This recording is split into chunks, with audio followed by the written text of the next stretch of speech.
lectura, bueno, ¿qué significa este plan, este diccionario plurilingüe? No, esa es una selección de textos que se hizo de un trabajo de larga data que viene haciendo el Plan Nacional de Lectura en recuperación, digamos, de lo que son los textos, los discursos, los relatos y poesía también en lenguas aborígenes argentinas. Una forma de rescatar todo el discurso literario de los pueblos originarios de la Argentina. Está en todas las lenguas, es un trabajo que fue muy arduo, se trabajó durante mucho tiempo para, primero, recopilar los escritos, ¿sí? Transformar eso que está en la literatura oral, transformarlo a la escritura. Y una vez que estuvo en la escritura, había que traducirlo. Y había que encontrar gente que fuera conocedora tanto de su propia lengua originaria como la de la lengua española, para lograr una traducción lo más fiel posible a esas lenguas, porque hay palabras que, por ejemplo, que están en español en algunos textos, porque los aborígenes las han incorporado a su lengua. Cualquier persona que pueda leer estos textos se va a dar cuenta de que hay palabras que están en español y palabras que están en las lenguas originales que han sido traducidas al español y que han sido dejadas tal como están porque no tienen una traducción exacta. Ahora los seres humanos, ¿tenemos digamos, el hábito de leer? Bueno, el hábito de leer se crea, no es una cuestión que se traemos innata, o sea, es una cuestión que tiene que ver con qué vemos alrededor que el acto de leer es una conducta también imitativa.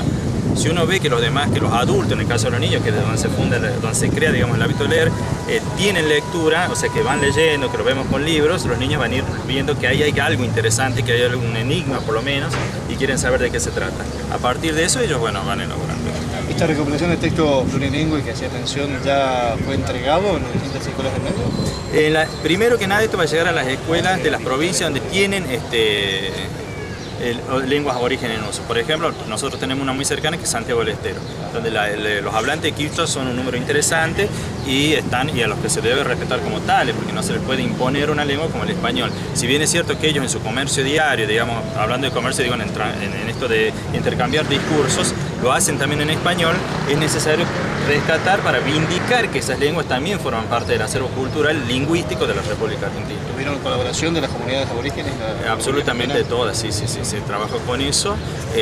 Obviamente que ellos fueron los primeros implicados, si se quiere, implicados entre comillas, en esta tarea, porque había que contar con ellos para poder primero tener los textos en las lenguas originales y después para ver las traducciones, porque una vez que se tiene el traductor hay que consultarle al que lo hizo el texto y decirle, bueno, este texto responde, digamos así como está en español, a lo que usted sabe, y hablar mucho tiempo con ellos, corregir los textos, porque a veces un texto traducido, yo puedo traducir de una lengua, por ejemplo, el inglés al español, y después viene alguien que es experto y dice, bueno, no, en realidad esta palabra acá se tendría que traducir de otra manera. Entonces es un trabajo muy, muy arduo, muy minucioso, que es necesario trabajar, digamos, con bastante meticulosidad para llegar a un fin adecuado. ¿Tienen previsto seguir trabajando en el 2016 con estos textos?